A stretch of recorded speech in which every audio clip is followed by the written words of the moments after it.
Welcome to the Deep Dive, where we really try to unpack complex ideas, make them approachable, and, well, hopefully pretty fascinating for you. That's the goal. Today we're diving into something really ancient, as old as people, basically. This idea of objects having, power, purpose. Yeah, think prehistoric charms right up to modern symbols. Yeah. We've always seemed drawn to physical things that might help us out. Exactly. And today we're zooming in on talismans. What are they? Why make them?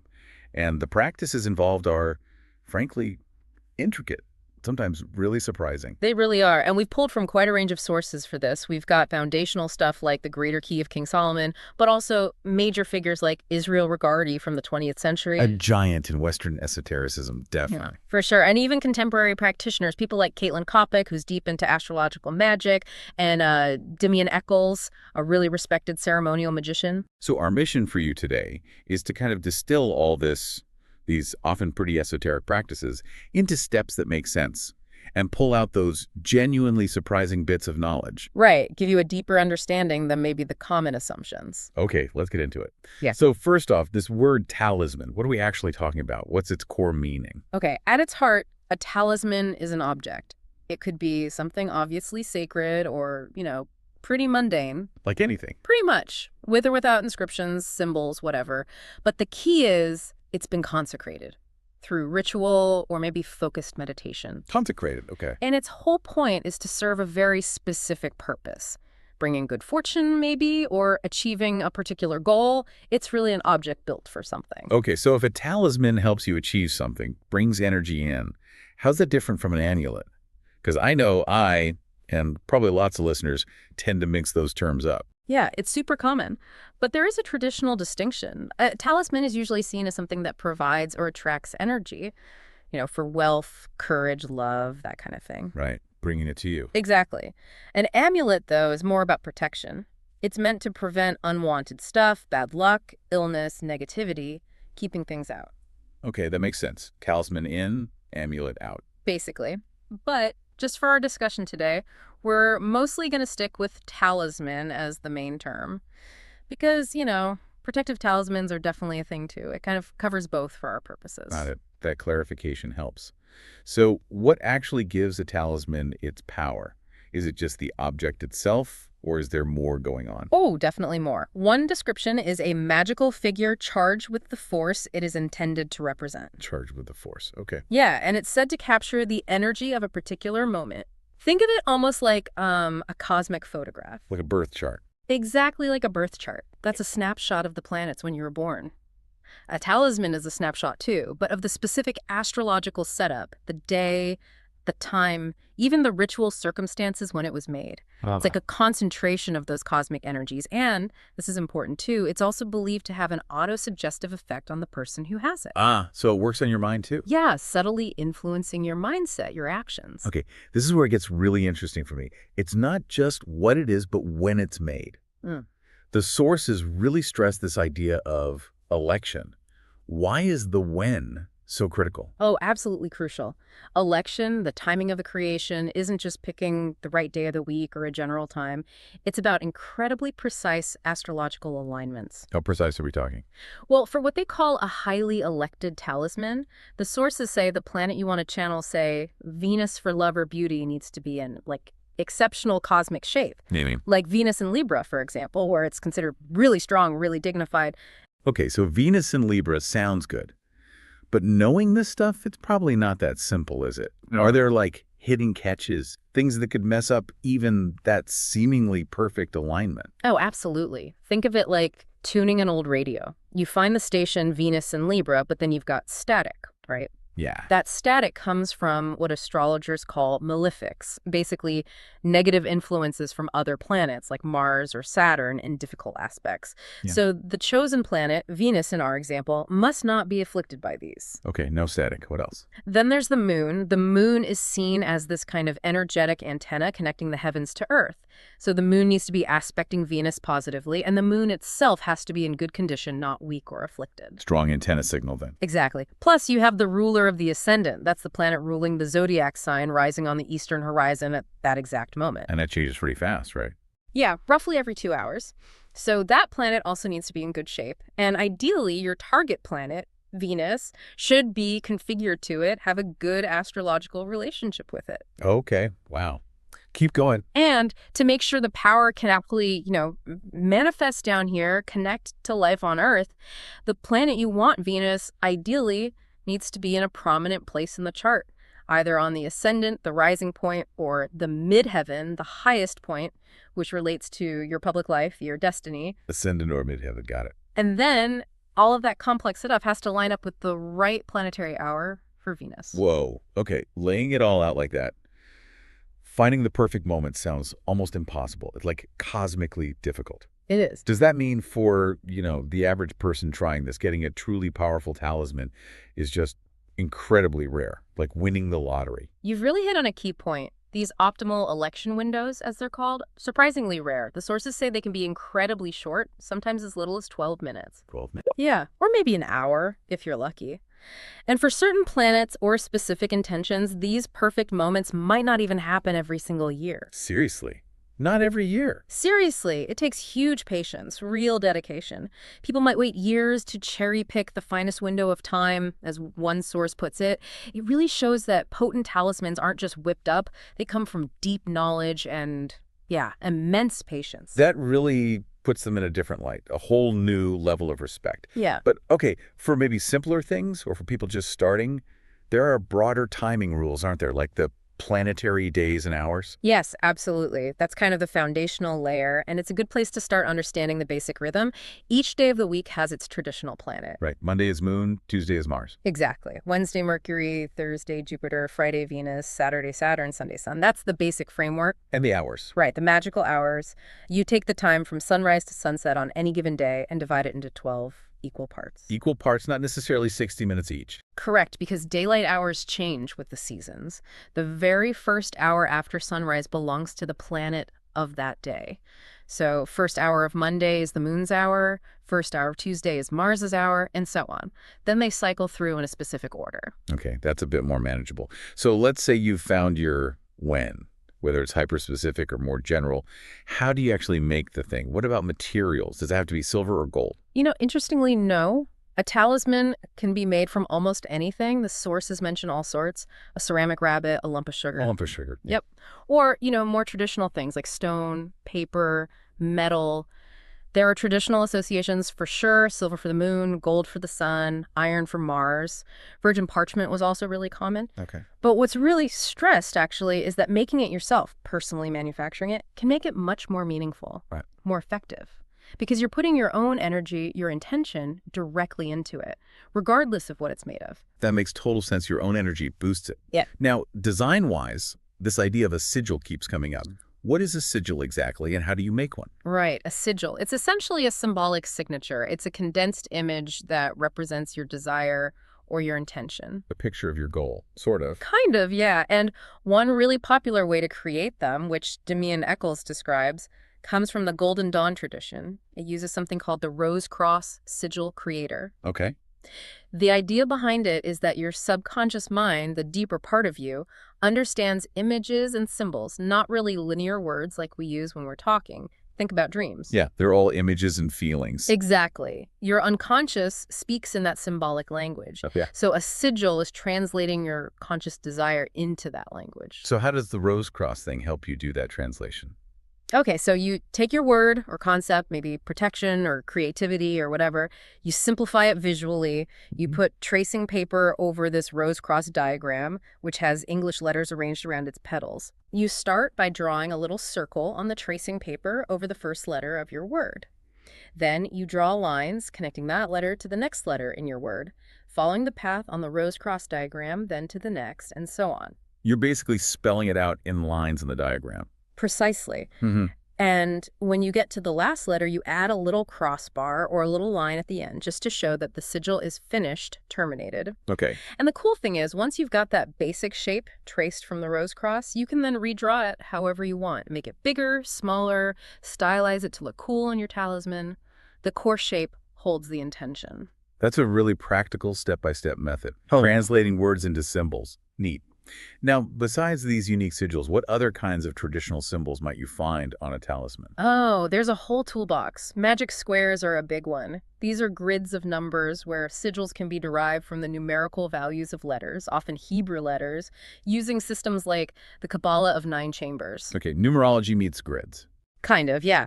Each planet has its own specific magic square with a unique size, like Saturn's is a 3 by 3 grid, Mars is 5 by 5, the Sun is 6 by 6, and so on. You map the letters of, say, an angel's name onto the square using their number values, and the path creates a sigil. Fascinating. And what about actual words or inscriptions? They seem pretty central. Absolutely fundamental. Traditionally, you'd see biblical names of God, names of angels, spirits, often inscribed in Hebrew, Latin, or Greek. For classical magical languages. Right. And there's this really powerful idea called scriptural authorization. This is where you use verses from scripture, ones that talk about God performing a certain act in the past, to basically encourage a repeat performance for the person carrying the talisman. So you're not just quoting, you're invoking. Exactly. You're presenting a divine precedent. You're saying, look, you demonstrated this power before. You said these words. Now activate it again right here for this purpose. It's pretty potent. Wow. And does it have to be those classical languages or scriptures? Traditionally, yes, but modern practice is much more flexible. People use English or texts that are personally meaningful passages from the Quran, the Bhagavad Gita, even Shakespeare, if it resonates deeply.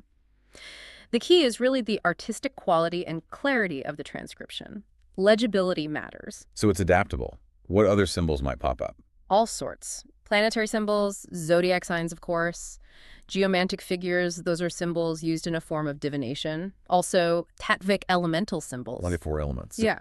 Earth represented by a yellow square, fire by a red triangle, air a blue circle, water a silver crescent. There's even a technique for making flashing talismans that use complementary colors like red and green side by side to create a visual flash meant to boost the energy. Okay, that's interesting. And integrating tarot card imagery is common too, like using the Ace of Cups visual for something related to joy or emotional fulfillment. And you mentioned angelic names earlier. How are those typically figured out or used in the design? Right. Those are often derived using systems based on the zodiac. For instance, grouping the zodiac signs by element fire, earth, air, water gives you triplicities. You take letters associated with those signs or degrees of the zodiac, add specific Hebrew suffixes like al or yah, which denote divinity, and you can form angelic names. So derived systematically. Often, yes. For example, letters from the fire triplicity might form names like Heitzez or Vul. These names can then be incorporated into the talisman's design, maybe written around the edge or used during the charging ritual. Okay, so you've nailed the timing, you've got your design, your sigils, materials, inscriptions. It's all there, but it's just an object. How do you actually, turn it on? What's the charge? This is absolutely critical because, at this point, it's basically just, as one source puts it, dead and inert material. It needs activation. It needs charging to actually do anything. Okay, so how do you charge it? What are the methods? There are different levels, really. From quite personal methods to very elaborate ceremonies. Demian Eccles describes a method using energy visualization that's quite direct. How did that work? As you actually draw each line or character of your sigil onto the talisman, you consciously inhale universal light, call it ki, prana, whatever resonates. You visualize it filling you. Then, as you exhale and make the stroke, you actively direct that energy, visualize it flowing down your arm, through your hand, into the pen or tool, and embedding itself into the talisman. With every single stroke? With every stroke. Doing that is said to infuse a tremendous amount of energy directly into the object. You're literally breathing life into it with your intention and energy. That sounds incredibly focused. Intense, actually. Yeah. What about more complex methods? You mentioned Israel Regardie earlier. Right. Regardie details more elaborate approaches. One starts with a really powerful meditation technique from Western esotericism called the middle pillar exercise. This is a way to strongly charge your own aura, your personal energy field. Once you're charged up, you visualize changing the color of your own energy field to match the element of your talisman, say, vibrant blue for a water talisman. You change your aura's color. Through visualization, yeah. Then, while holding the talisman, you repeatedly vibrate the appropriate divine or angelic names associated with its purpose. This isn't just saying them, it's chanting them with focused intent and power. The idea is that your charged aura inductively charges the talisman with that specific energy. So using your own charged field to power it up? Exactly. And then there's the full-blown ceremonial magic approach. A really elaborate one. Yes, this involves quite a bit more. Preparing the ritual space meticulously first, then performing something like the supreme ritual of the pentagram, a core Golden Dawn ritual for banishing unwanted energies and invoking desired ones, often towards the four cardinal directions. You invoke specific divine names associated with the goal. You do deep, controlled breathing exercises, but while doing them, you mentally pronounce specific force letters, like an energetic alphabet, and visualize yourself breathing them onto the talisman. Breathing energy letters onto it? Kind of, yeah. Then you'd make the sign of the rose and cross over it, trace a protective circle around it on the altar, and make invoking pentagrams over it, usually 5 times. While doing this, you'd read specific invocations or prayers, maybe forming related sigils in the air as you pronounce key names. Wow, that's a lot of steps. What's the underlying idea there? The goal is really twofold. First, to generate this powerful vortex, this whirl of energy coming from you, the magician. And second, to use that vortex to attract the corresponding force in the atmosphere, the cosmic energy you want, and funnel it powerfully into the talisman. It's about creating a conduit. Okay, so now it's charged. It's alive, so to speak, with energy. What do you do with it? How do you use it day to day? Maintain it? Typically, you'd wear it, often against the skin, so it's in direct contact. Or keep it really close by, maybe in a wallet, tucked into a phone case. Some people even put them under their pillow. Why so close? For its constant presence and suggestion. The idea is it's always subtly working, both energetically and on your subconscious. Some people use them daily to kind of balance out challenging aspects in their astrological birth chart, or just to keep the intention front and center. And is it like create it, charge it, and you're done? Yeah. Or does it need upkeep? It definitely needs care, yeah. Like any energetic tool, there's often talk of an incubation period right after it's made and charged. Maybe a full lunar cycle, like 28 days. What happens during incubation? You generally keep it undisturbed, wrapped up, maybe away from light. The idea is to let the charge really settle and integrate into the material without interference. Let it set. Exactly. And for ongoing maintenance, yeah, recharging might be needed eventually. Sometimes that just means letting it rest again in a quiet, dark place. Or you might place it on an altar dedicated to the same planetary energy to kind of top it up. They're often called portable magic or batteries. A magical battery pack. Mm-hmm. I like that. Ready to use when you need a boost, but don't have time for a full ritual. Precisely. You can draw on that stored energy. Now, something else the sources mentioned was talismanic materia. How do those fit in? Especially, you said, finding those perfect election windows is so hard. How do these other substances help? This is a really fascinating and honestly quite practical aspect. You're right, those perfect windows are rare. So talismanic materia, things like specific herbs, gemstones, metals, sometimes even prepared animal parts can act almost like a workaround. A workaround. How? Well, these materials themselves can be harvested or prepared during their own perfect astrological windows. So the herb or stone already embodies that ideal celestial energy. It's like a bottled election or a celestial supplement. So you can use the material to bring in the energy, even if the current stars aren't perfect. Exactly. Even if the planets aren't aligned right now for, say, Jupiter, you could use materia associated with Jupiter, like tin, or specific herbs harvested under Jupiter's influence within your current ritual. It lets you compound the energy, build its strength, even incorporate it into other spell work. It's a powerful way to kind of hack the timing issue. That's a huge insight. A game changer, really, for anyone trying this. Okay, so what about when the talisman's job is done? Or you feel it's time to move on? How do you release its energy? You don't just toss it, right? No, definitely not. The most recommended method is actually burning it. Burning it after all that work. Yeah. It's often compared to Petansana mandalas. You put immense effort into creating this intricate, charged thing, and when its purpose is fulfilled, you respectfully disperse it, releasing that accumulated energy back into the universe. Okay, I can see the symbolism there. And some sources suggest adding a single drop of ebermelin oil, a traditional sacred anointing oil, to the talisman just before burning. This is said to enhance the release, give it one final focused burst of energy towards its goal. Right. Okay, we've covered a lot, the what, when, how, the use, the release. If someone listening is intrigued and wants to explore this, what are some key principles or pieces of advice from the sources? Okay, first big one. Start simple. Especially if you're new or unsure, use materials that aren't precious, that are easily replaceable. Paper, a simple stone you can break later. Don't feel you have to jump to engraving silver right away. Good advice. Less pressure And preparation seemed vital, especially with those tight time windows. Absolutely critical. Plan your workspace. Think about how you'll dress. The sources actually mention dressing for the planet. Dressing for the planet, seriously. Yeah. Like Jupiter is associated with priests and dignities, so maybe wear something respectful, formal. Venus likes beauty, elegance. Saturn is more austere. One source even amusingly suggests maybe something stinky and covered in ash, if you're really embracing that Saturnian hermit vibe. Okay, so for Jupiter, iron my robe. For Saturn, maybe skip the shower. Love it. Well, maybe not that far. But the idea is to align yourself with the energy, and definitely energetic cleansing of yourself and the space beforehand.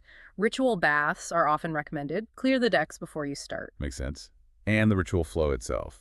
Any general pattern. Usually it starts with setting the mood, lighting candles first, then incense to purify and consecrate the space. Then you'd do some kind of exaltation or invocation of the planetary power you're working with, praising its qualities, its nature. Get in tune with it. Exactly. And then state your specific request. Clearly articulate what you want the talisman to do. This should come from the heart, prayers from the altar of the heart, as it's sometimes put, spoken with real feeling. Nice. And given those narrow windows, what about the actual design? Getting it right under pressure sounds tough. It is. That's why it's highly recommended to pre-draw complex designs. Have your final pattern ready to go on paper beforehand. Ah, so you're not trying to figure out the lines during the 12-minute window. Exactly. It takes the pressure off. You can focus on the energy work, the charging, not fumbling with the drawing.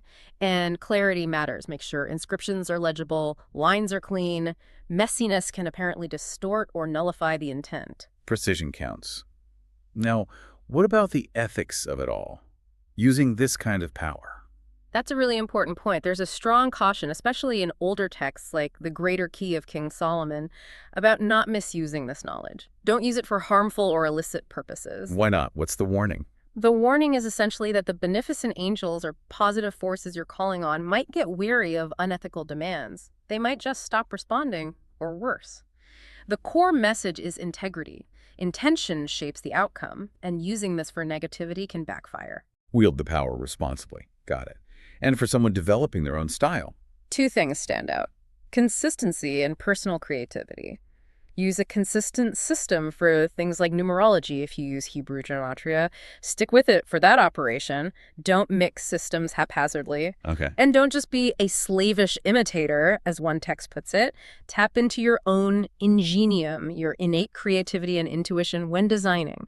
Your personal touch, your unique connection can actually make the talisman more powerful for you. Make it your own. Yeah. Any final little practical tips, like handling sketches? Yes, actually. A small but significant detail.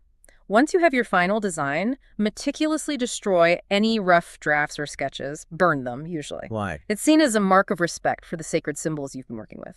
Ensures no half-formed intentions or energies are left lingering. And critically, the sources emphasize: don't even attempt this without getting familiar with the underlying philosophy, particularly the occult and philosophical principles underlying the Kabbalah. So do your homework first. Understand the foundations. Absolutely. It provides the context, the cosmology, the deeper why behind the techniques. Wow. This has been quite the journey. A real deep dive into the history, the incredibly detailed creation, the timing, charging, using these talismans. It's this amazing mix of, cosmic clockwork, specific rituals, and really deep personal intention. It truly is. And we really hope this exploration has given you, the listener, a unique window into what is, let's face it, a complex magical practice, offering some solid steps, but also some really intriguing ideas that go way beyond the surface level. Yeah, it definitely highlights the sheer dedication and knowledge that goes into trying to capture and work with these subtle energies. For sure. So the final thought to leave you with: if objects really can be intentionally imbued with specific energies, if they can hold a charge and release it, what does that suggest about the unseen forces maybe shaping our own lives all the time? And what untapped potential might lie within our own conscious, intentional creation, not just making objects, but maybe shaping our reality itself? Something to ponder.